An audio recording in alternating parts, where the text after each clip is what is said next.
morning, my beautiful people. So today for the agenda, I'm going to work and then I'm going to work. So that's two things we're doing today. Going to work and then going to work. I guess I can say I've been up since 7 o'clock. Right now it's 8:50. I don't do get ready with me's. I don't have time for that. I don't have time to put up a camera and record myself brushing my teeth, taking a shower, put on my clothes. No. That's too much. I'm just headed over to the Landon building because that's where my job is located. So right here to the right is D&D, aka Dalton and Dunspa House. It is a dormitory. I have to walk past here when I go to work. But yeah, I'll see y'all in a bit. This building right here is Thompson. Thompson is a 24-hour building. To my left is Powers Hall. Powers Hall is the social work building. Coming right here, right in the front of us, is our library, which I sometimes go into and sometimes I do not go into. This building right in front of us is Garner Hall. It's really nice just to wake up early and see how beautiful the sun shines on this beautiful, beautiful campus. And yeah, just wanted to show y'all that School of Social Work, like I just said. But yeah, guys, love it here. Hey y'all, right now I'm at work job number 1. And at this job, I work in the communications department because I am a communications major. And my job, the term, is communications assistant. Oh, okay. Get me hype. My boss, he stepped out for lunch. So I just wanted to take the time to tell y'all a little bit about what I do. I sit at this computer with dual monitors. I have the roster for any sport that we have on campus on the left. And we use Adobe Bridge. That's where all the photos are of all the athletes. And I go into certain folders of athletes and I change the file name from some random name to the athlete's number, the athlete's first and last name, the game, or well, the opponent they played, and the year. So I really just sit on my butt and do this for like 5 hours. Easy as $15, non-tax, I'll say I ever earned. Because I'm not even working right now. He left at like 12. As soon as he left, I stopped working. Don't tell him, no, don't. Well, I'm off. I clocked out at 3 o'clock. I have exactly 6 hours, but do 6 times 15 without taking out the tax. Ooh. Honestly, the school is beautiful. So we're not gonna go do laundry because we already did laundry. But what we are gonna do is we're gonna go to my homeboy's crib right quick because he got my toilet paper and I would like to get my toilet paper. So we're gonna go bother him. You gotta take the road less traveled by, you feel me? He said he was gonna call me, but I'm not gonna let him call me because he still ain't called me. So I'm just gonna pull up on his ass.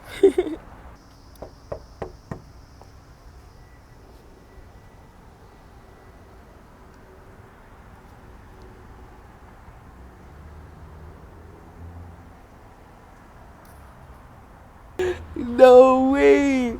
No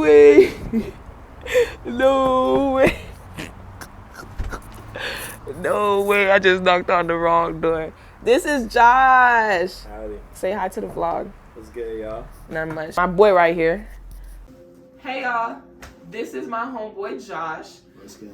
And today we're going to be talking about relationships in college. I came to college single because, I heard everything about it. I heard everything about the fucking, I heard everything about the partying, I heard everything about the drugs, all that, you feel me? And I wanted to be a part of it. So I made sure I was single before I came to college. And I did everything. I did the one-night stands, I did the drugs, I did the parties. And it wasn't really all that. But then I fucked around and got into a fucking relationship. Oh my God. Let me tell you something about those in college. You have so much freedom. You have a bed. You have a fucking bed, a key to your door, and either a roommate or a couple of roommates or no roommate at all. Let me tell you something. When you like a motherfucker, You let them come into your space all the time. You sleep with them in the bed all the time. The problem with that, for me, was that when we were sleeping in the bed together, when my alarm would go off for that 8 a.m., I was turning it off and getting right back in the bed. And you know what that did? There's this little rule at Barry. 6 absences, you get an F. You fail the class. How about it was just one day I snoozed the alarm, but something in me just told me, just get up, girl, just go. Even if it's late, just go. So I was late, and I show up. I'm sitting there doing the assignment. Class over. The teacher come up to me. He's like, Katie, I don't know what's going on, but I want to let you know that you have several absences in this class. He told me he wasn't going to report me unless I came to class on time every day for the rest of the semester. So after he said that shit, I had to realize that the reason I wasn't coming to class was because I was in the bed with another man, and that was just too comfortable. You feel me? And that made my education suffer. So when it comes to relationships in college and your education, if your relationship is making your education suffer, you gotta put that shit in the back door immediately. You know what I'm saying? Immediately. But it's not worth it. It's not worth getting attached. It's not worth none of that, because you gonna fuck around and fall in love, and you gonna love that person. You don't love nobody in college. You don't love nobody in college but your damn self. Because nobody's here just to like be here. I don't know nobody who's here just to be here. I know people who are here to get a degree and get careers after college. You feel me? And my mindset, the way I was rocking, I was gonna have a baby. You know what I'm saying? Whoa. Whoa. The way I was moving. Whoa. What's up? That's a wild statement. I was in love.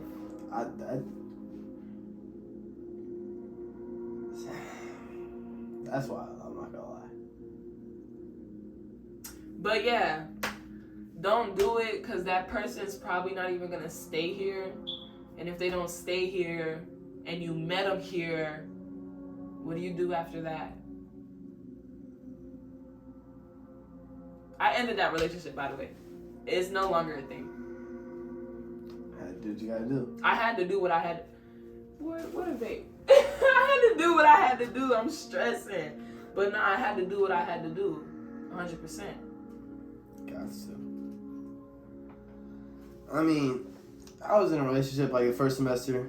I mean, I'm a freshman, so I was in a relationship first semester. Made it to like 2 years with her. But I mean, like, it was long distance. I'm from Missouri. Went to Miami. Planned on playing ball down here. Shit got fucked up. So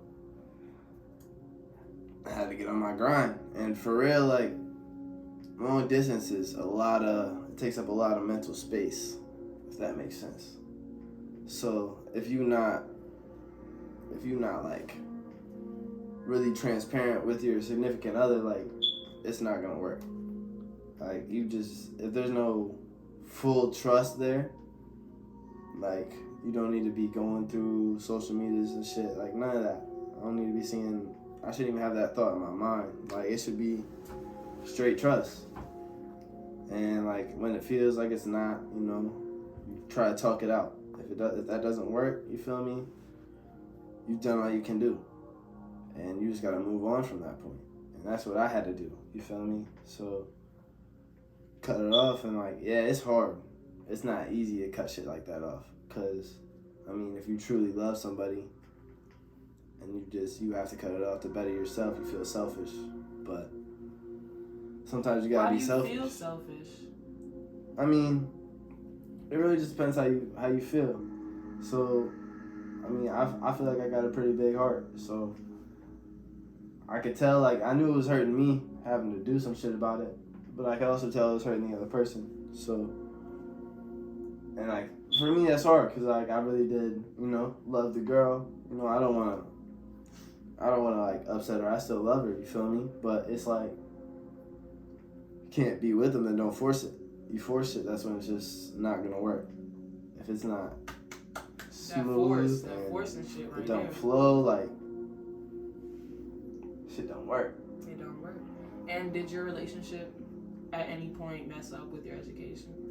Yeah, like I mean, it gets you into a bad mental state sometimes because you got that one person that could literally send you any text and that's all you can think about for the rest of the day. You know, they could say one word, you could be overthinking it, all of that.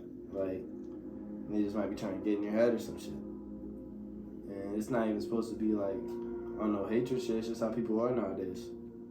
They be on social media, we see all this shit that other people are doing off of instinct, just try it out. Like, that shit gets toxic. I'm not down for that. And like, if you don't got the same mental mindset that I do, it's probably not gonna work. You wanna go out all the time, you could do that. But you gotta do that without me. So He ain't lying. you wanna have fun, you can have fun. But I feel like I'm not ready to have fun yet until I have something to have fun with, like money, or feel like I deserve to have fun, to celebrate, you know? You want something to celebrate for. You don't just want to be partying for no freaking reason. Exactly. Like, if you, like, what you partying for?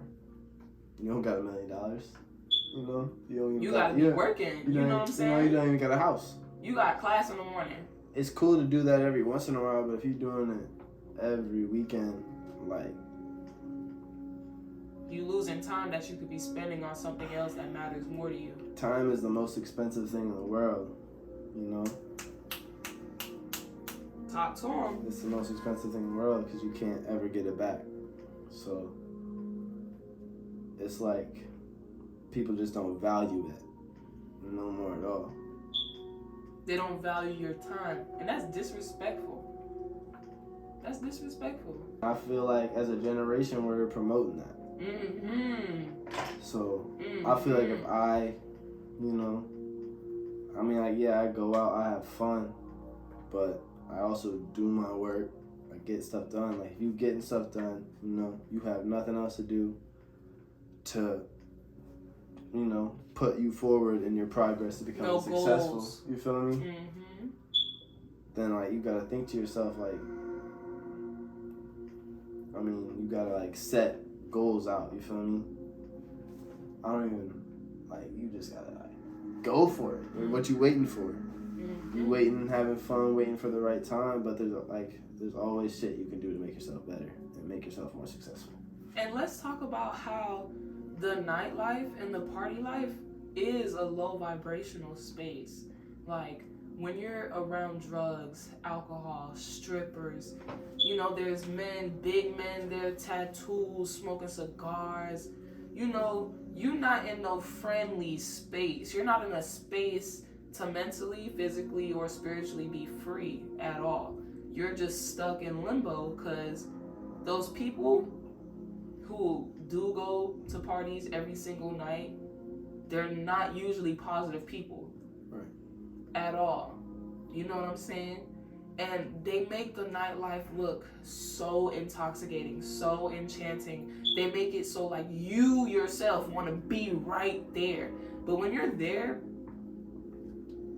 scratch that. When you're there and you're sober, you're looking like these some goofies. Some real goofies. It's like some fake fun. Yes. Because everybody is intoxicated. Everybody is either off of yerk, some gas, alcohol, or Fenty, okay? But at the same time, if you can't find fun in the little things, if you can't find joy in the little things, if you only have fun when you go outside and you go shake some ass and you go get some bitches, your mental state is definitely going to deteriorate, and not for the good. I think that's what deterioration means. Yeah. It's just like, you going out every night, you talking to females, you trying to hook up with them and never talk to them again. How many other dudes did that before you? Like, you weren't special. You weren't making an impact in anybody's life. You're actually just digging a bigger hole for yourself, giving you more of an opportunity to fail in life. So. Because them condoms break. They expire, and they get holes in them. Fuck is you talking about? And people dirty. Like, ooh. People dirty nowadays. Like, ooh, boy. You can't trust nobody. He just talking his shit right You can't trust nobody. So, I mean, just you gotta be careful out there. Shit's hectic. It's hectic. It's draining. And if you do set goals for yourself, which you should, because any type of goal, anything at all, will have an impact on you. If you set a goal to do 10 push-ups every morning, girl or boy, 10 push-ups every morning for 7 days, and you do it, you'll feel so much better about yourself. Not only will you see the progress in your arms, because push-ups are godly. Push-ups are godly. I swear to you. If you do that, you're going to be like, hey, I could amp it up a notch. I could set another goal for myself. You know what I'm saying? You want to get addicted to setting goals, reaching them, and setting some more. Because you always want to be excelling. You always want to be better than who you were yesterday. I want to be better than who I was yesterday. You know what I'm saying? I woke up this morning, took my black ass to work at 9 o'clock in the morning, and I sat there and I enjoyed every single minute of it. It was fun. I was on my phone. I was talking to people. I was recording a video. You know, I was doing my work, but it wasn't draining. You know what I'm saying? Doing my work fulfills me. You feel me? No, I feel it. I mean, it's like people get so distracted by letting people know what they're doing on social media, you know? Posting. They want their social status to be as high as possible. And, like, they want to follow these people. They want to get the follow back. Like, when you, in reality, you never even going to see these people. You're never going to talk to these people. You just like them, they post. They're not even going to see the like. Like, they don't even know you exist. And you just looking, like, wasting time. When you could be getting in the gym, you could be running, you could be doing push-ups, you could be applying for that job, you know? Getting those homework assignments turned in, you know, looking at scholarships. Literally anything other than wasting time. Like, what's some things that you can do in college to keep your time occupied? Like, when you don't do all those partying, drinking, smoking stuff, you're left with a small population of people who are sober. And when you're sober, and I bring this sobriety thing up so much because being inebriated makes you always feel like you're having fun. When you're high, anything you do, bro, you can stub your toe and start laughing. Literally. So when you don't have the drugs to automatically give you that serotonin, and you have to actively look for it, where do you look? Where do you turn to? The gym isn't always everybody's first option. You know, nobody want to really just wake up one day, head to the gym, and like, oh, I'm in this bitch, now what? You know what I'm saying? Not everybody likes to read books either. You know what I'm saying? I would say, for me, if I'm not going out, I'm not saying I don't go out. You know, I go out. But if I'm not going out, I try to get addicted to the stuff that makes me feel like I'm getting better. So I go to the gym, I come out sore as hell, but I fucks with it because it feels like my body's getting better. It feels like my mental's getting stronger. I go hoop, I do drills, you know, I feel like I'm getting better at something. I do homework, getting my grades up, you feel me? Go to work, I'm getting my bread up. Like anything, you know, get addicted to that. Find an addiction within itself, get a natural high. You feel me? Like, or my boy. Natural high. Like, also another big thing, water. Water. That's the only thing you really need to put in your body is water and food. Because everything that tastes good to you, everything that's fun to you, is shit for your health. So treat everything like a delicacy, for real. Moderation, indeed. But when it comes to you, push yourself beyond what you can do. Because even if it takes 6 months, a year, 3 days, if you push yourself, you're going to be able to get to that point where you can't push yourself no more. You're gonna get to that point where you done did it. You done excelled. You done got to the muscle mass you wanted. You got clear ass skin. You got a beard going. You know, hair growing. You know, all types of shit. Josh, don't you gotta go to work? Yeah. Okay. Hey there. If you stayed to the end, I want to say thank you. Today was a little more eventful than yesterday, and my day is still not over yet, but the video is. I want to go ahead and promote my Instagram, KADYBOMB. Go ahead and follow me so you can know when the next video is coming up. Thanks for watching.